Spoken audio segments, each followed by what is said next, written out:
if you think of a stone circle, it's circular and it's enclosed. Maybe the stones are small, but you've still got an enclosure. And what you often people report is that going inside the circle, they feel differently. They feel maybe more relaxed or infused with peace, or less wind, just calm atmosphere. The wind may go down, and you're not actually hiding behind a stone. So you get things like that being reported, and often stone circles and other places will have a genius loci, a spirit of place which people talk to, and they say that can be very positive or very negative. You need to be very careful if you're approaching such things, because you need to know that the being, or whatever you want to call it, is willing to work with you for whatever you want to do at the time. So just be aware of that. You can actually touch the stones, obviously. People report tingling, and quite a fun one is to lean forward and prop your head and try and pick up this aura of the stone that way. And people have been reported being thrown through the air and flying, and eyes watching them is another quite eerie one. And also cameras and batteries and things, either lasting mysteriously longer than you'd expect or just going completely haywire. Various things like this to watch out for. So if anyone's had anything like that, then do let me know, and intrigued to hear about it. So another sort of related thing is healing at the sites. There's of course a lot of folklore about this. Now this is very much a living tradition, particularly in Eastern Europe and Russia. People still gather to, well, in terms of they have hold stones. Of course, if you've got a hold stone, it's traditional to crawl through it, or put your arm through it, or put other parts through it, and see how it affects you. So, as I say, this is a living tradition, and people also practice yoga and such like. Moving over to Sardinia, they actually have information boards that highlight where the particular energies that you can find to be found along the monuments, and it's really recognised very much there. And something else that is related to that is quartz, which I'm sure you're aware of the supposed properties from vibrations and healing and all manner of things. Well, there's an awful lot of quartz in a lot of these dolmens and stone circles, from starting at Cornwall, where you've got Dulo, which is made of white, almost entirely of white quartz. These are giant stones. They really stand out, quite beautiful. And around the country you find sites made of quartz, and also perhaps one stone being of quartz, not the whole thing, but a particular focus being a quartz stone. So is that they obviously shine in the sun. So are we looking at talking about the sun, a focus on the sun, trying to say something about the sun? Also, as well as giant quartz stones, it's common to have scatters of quartz on the ground that have been found. So, and this is not local stone to the area. This has been brought in deliberately and put down. So, and also cobbles and such like, and larger quartzes. So that's another quite interesting thing that you get with quartz. So talking about types of stone, you can look at actual colours that the particular stones are made of, and quite often what you find is that they're not always locally produced, locally found stones, as you would know, and often the colours seem to have been picked for particular reasons. You can find red stones, and you can find just pale grey and black, of course. And I've got a little, where is it? I should get this out. So I'll pass this round because it's quite interesting. You can see some of the, which one is it? It's that one. So you can just have a look at sort of different colours of stones that you get on there. And we've got a lady called Penelope Foreman who's actually got a gadget that she puts on the stones, and she actually measures the colour electronically. So she's actually looking at all this and trying to work out if there's some meaning there. So Bryn Cethley D is what you're looking at there. That's in Anglesey, and you've got pairs of black stones, and you've got a very pale column. But they weren't made of the local stone. The local stone is quite blue, and it's been used in places, but not in the main. So also Clava Cairns in Scotland, you find particularly coloured stones being chosen, and again the quartz scattered. So looking at Scotland again, we've got the recumbent stone circles of Scotland that you're probably familiar with, and one in particular is called Tom Navarry. And staying with the colour theme, what we've seen is that as well as the coloured stones, you can get an effect in the night time where you have different coloured stars. So, but just okay, let's set the scene with the recumbent stone circle. Okay, so you've got a flat, very large stone laying down, which is deliberately laid down. You've got two end pillars which are butted up against it. So that's you've got a window there, and if you view from the other side across, you've got a frame in a sense, and at particular times of year, such as the winter solstice, you get fascinating effects with, as I say, stars. You get red stars of Betelgeuse and Aldebaran rising across this recumbent stone, and then you've got white stars, of course, which would be Sirius and the Orion's belt. So you've got a kind of parallel between the stars and the stones, and you also get an effect with the moon. So if you're imagining around winter, you can see the moon gradually moving up and rising over the stone, and it makes quite a remarkable effect. So what we can think about that is that this is winter time that this particularly happens, and of course prehistoric people didn't have light really at all, and the winter months in Scotland are pretty long and dark, so you kind of need a reason to stay up if you're going to. Otherwise, people tended to follow the daytime. So in a sense, this is something that people were maybe staying up for, to look at these particular effects. And as I say, winter solstice, so you kind of, this is the shortest or longest night, shortest day, and that there's these various alignments that you can find in the sites. And I think people would have really followed what was happening in the stars, because there's not artificial light, so you're very affected by what you see at night. Another site where you see this sort of thing is Thornborough Henges in Yorkshire. Now these are vast earthen banks of I think that the point here is that they would, if you're standing in the middle, the banks kind of block out all the outside, so they really focus towards the sky and towards the stars. So I think there's something going on with particularly alignments to stars and just following the stars in general. As I say, there's quite a lot in the book about Thornborough Henges, and the previous one was Tom Navarry. So staying with the senses, I'll move on to sound.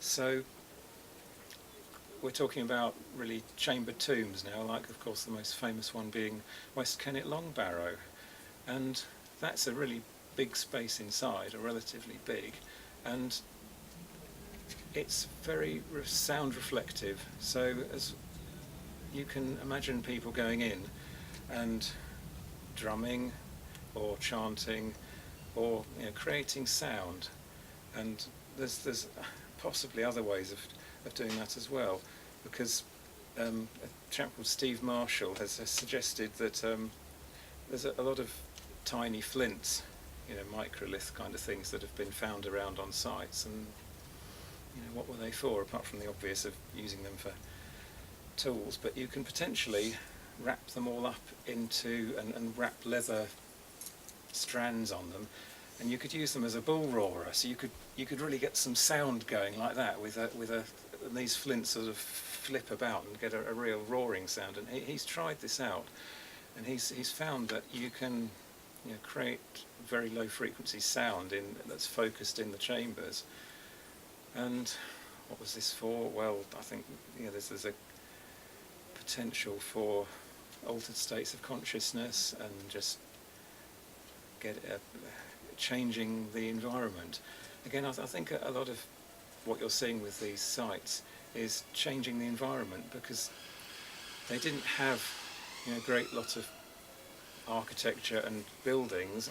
This was very early stuff. So really, you're changing the environment and doing things with it.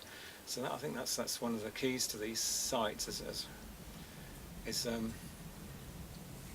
looking at things like that. And you can, if you get the vibrations going, you can really feel it internally. So you're talking about below 10 hertz, kind of really similar to having a car window open at the back. If it gets vibratory, it can be quite unpleasant as well. So that again, you've got negative and positive feelings. I think something you can witness, so we cover in the book as well, is casting shadows from stones. So you're looking at particular times of year and particular sight lines, and quite a number of different researchers have come upon this independently, that you have essentially you've got things marked out in particular directions for particular events through the cycle of the year.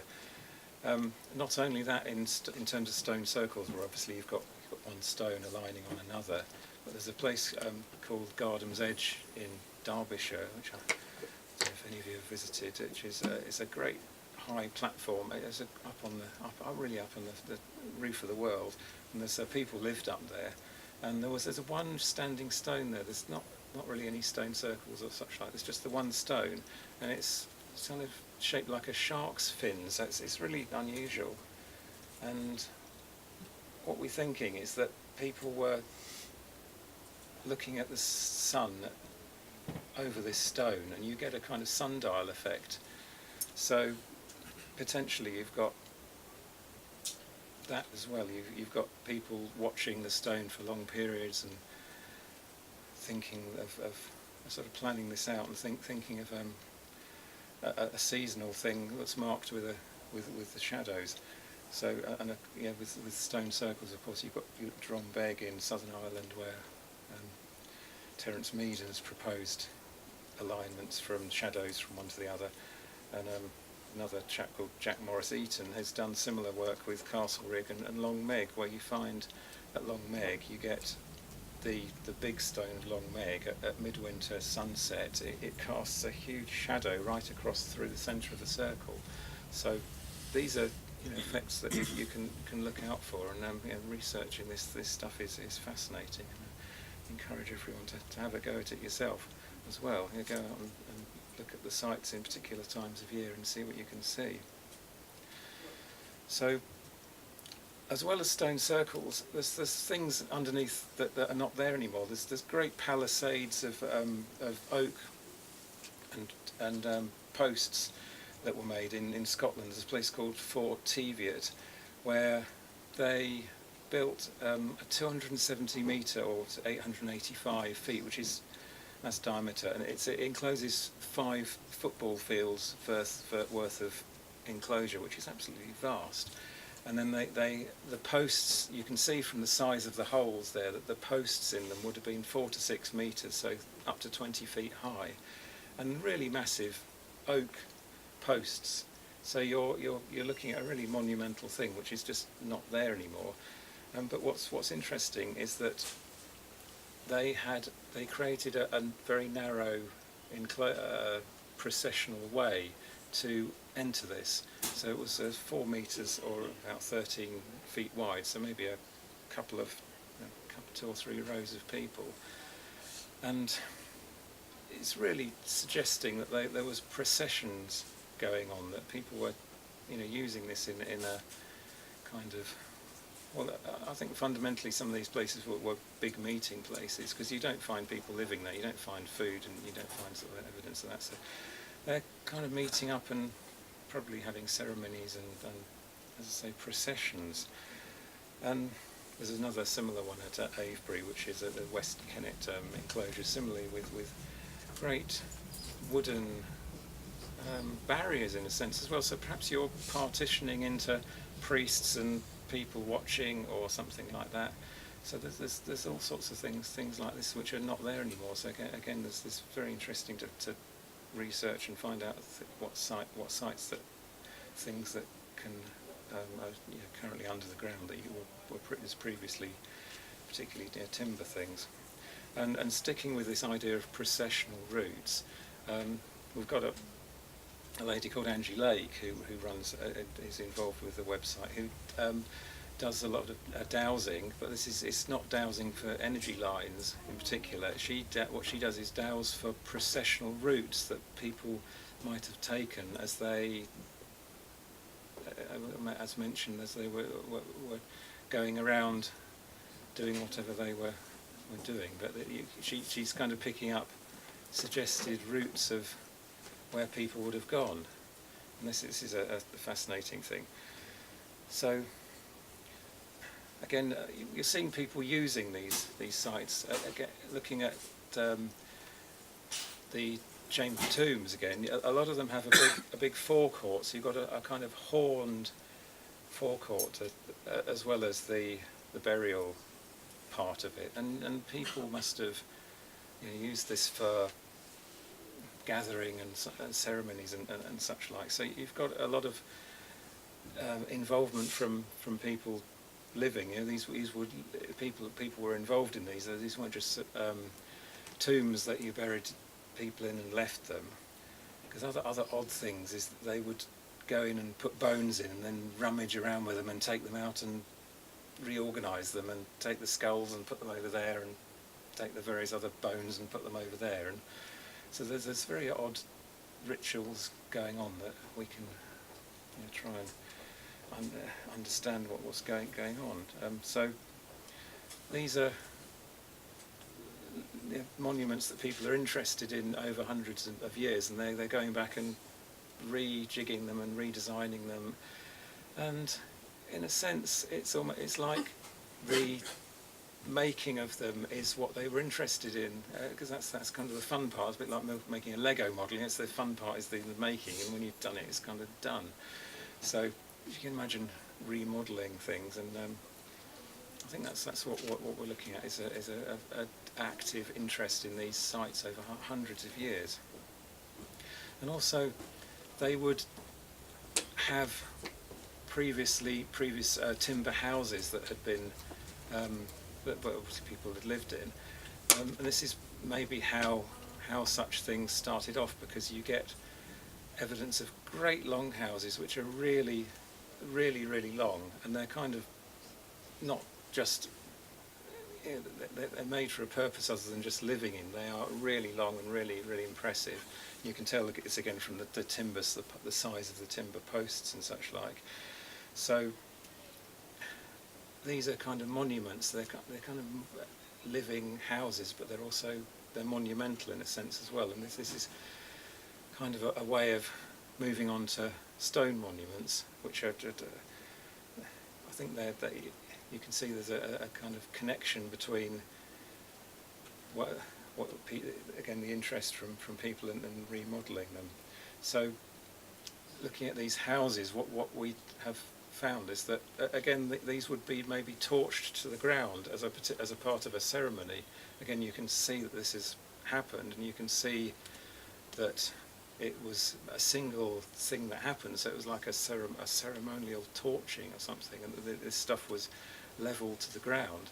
And then on the same location they would have built a new monument and perhaps a tomb for the ancestors. So there's a kind of ancestor connection as well with revering people from the past who well, what they were thinking about them rather than, so people then building new sets of monuments and burying people in them. So that's kind of what we see. And moving a bit forward into the Bronze Age, you've got people leaving particular grave goods, as you get with the Egyptians, people leaving daggers and little wooden containers.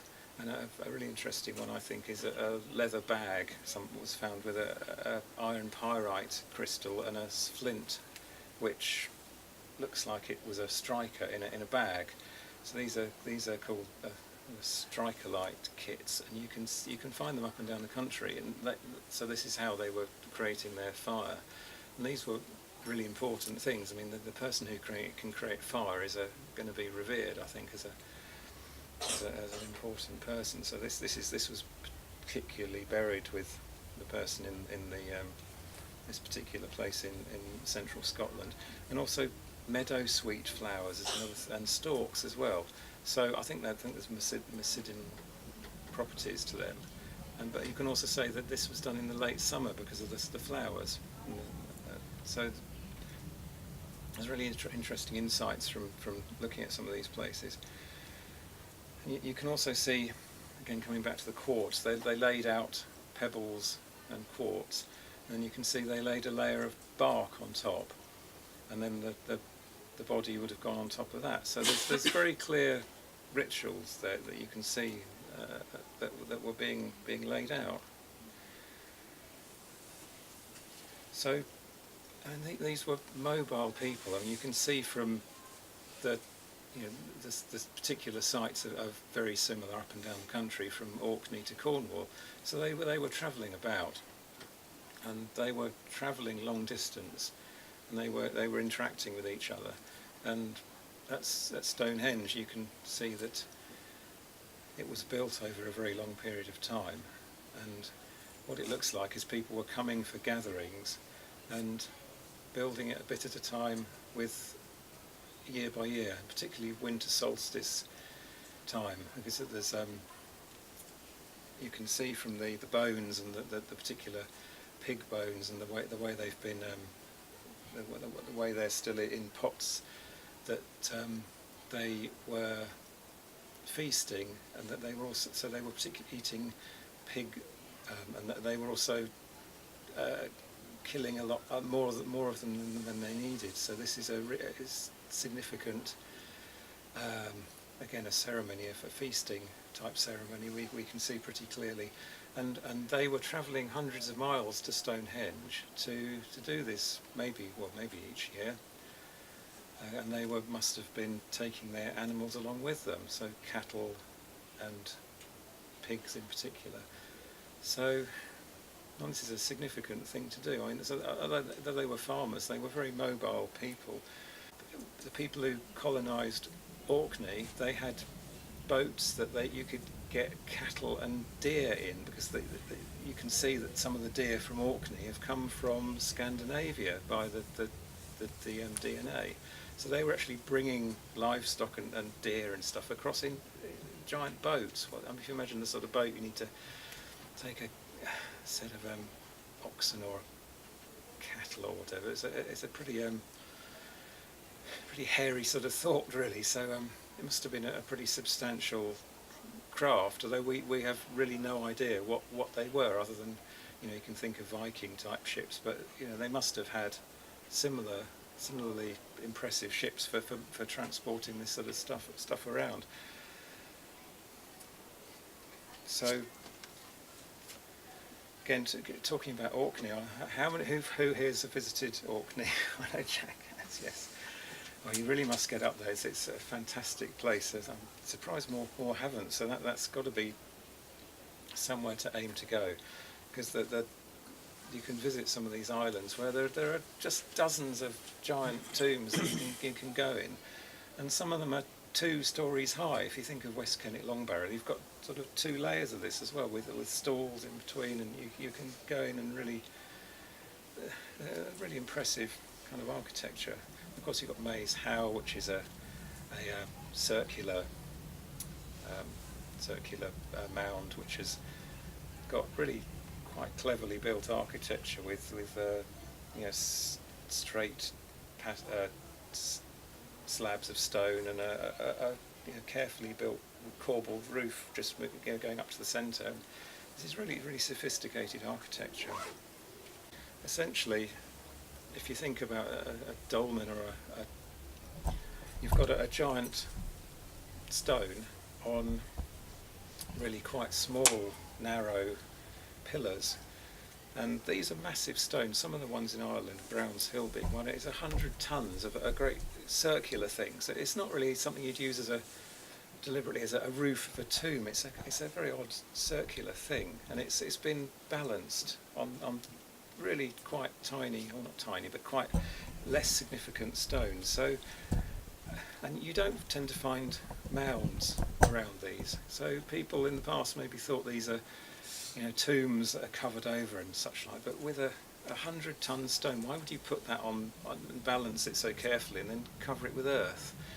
I think what we're seeing now is that someone, Vicky Cummings, who wrote the introduction to our book, has really done a lot on this. And these are stones that were built to impress, and they were built to wow people with the prowess of the people who made them.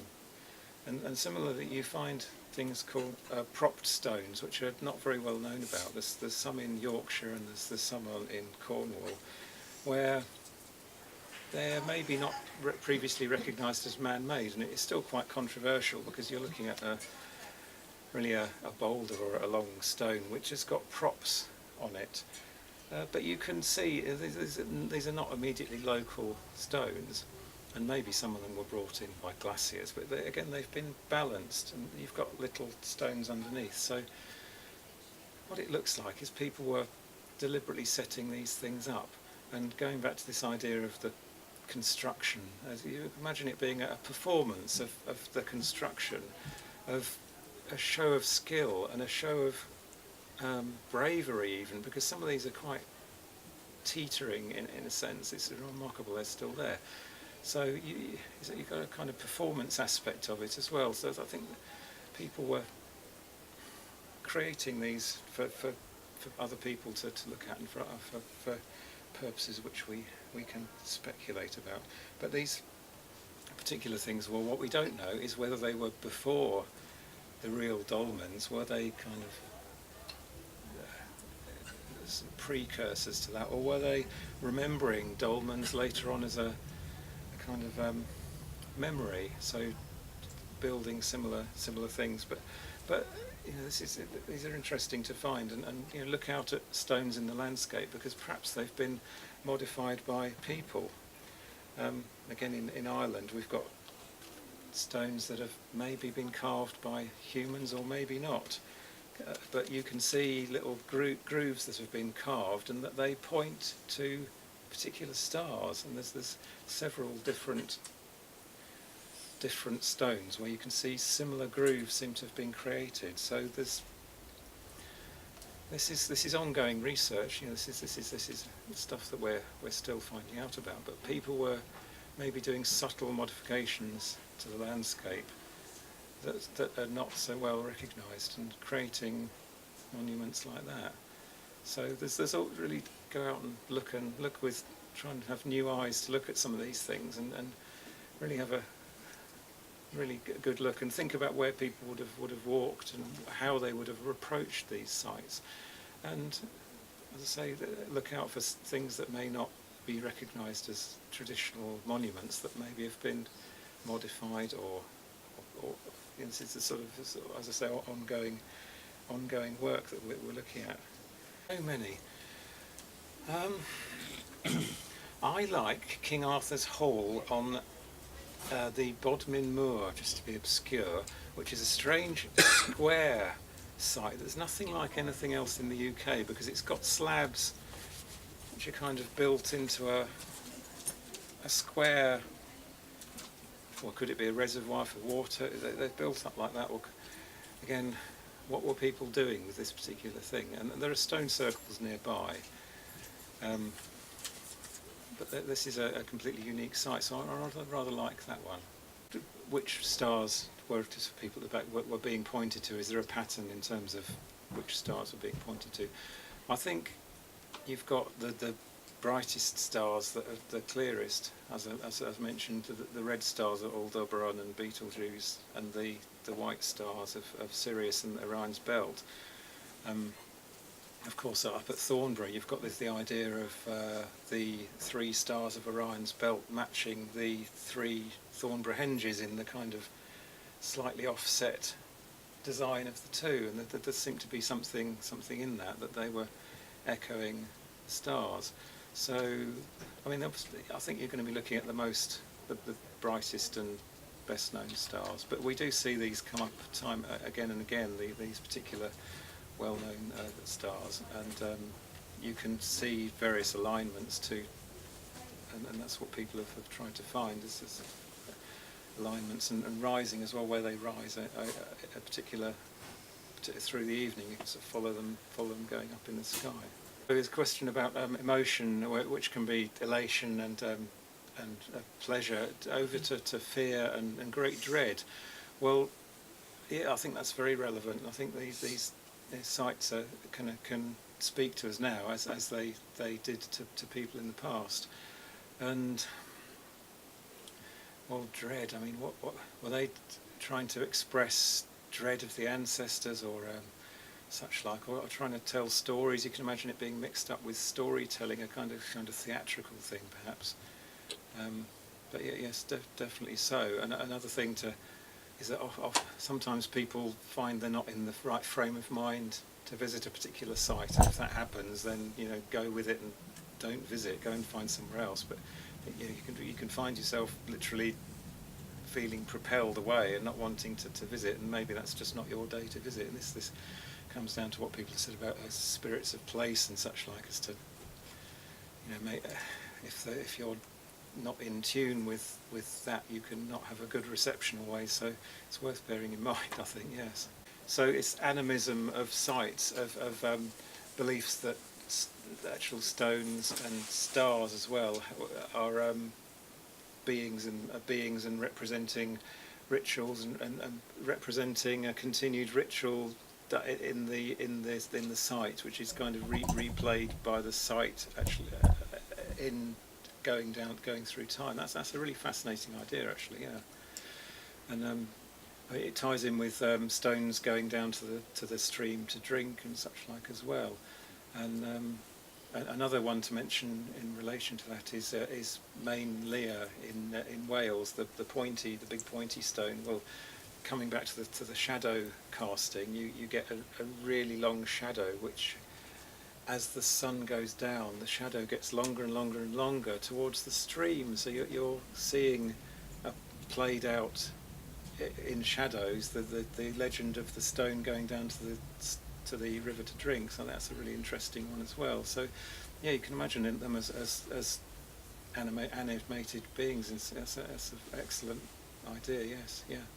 Well, there's a funny one at Doulo, in North Cornwall. There's a cat which hangs around this particular stone circle, which to look out for, which is like a guardian figure in a sense. So that's worth looking out for, the cat, when you go to Doulo, and it kind of follows you around and does cat-like things, but it's very definitely takes an interest in the site. Done. Thank you.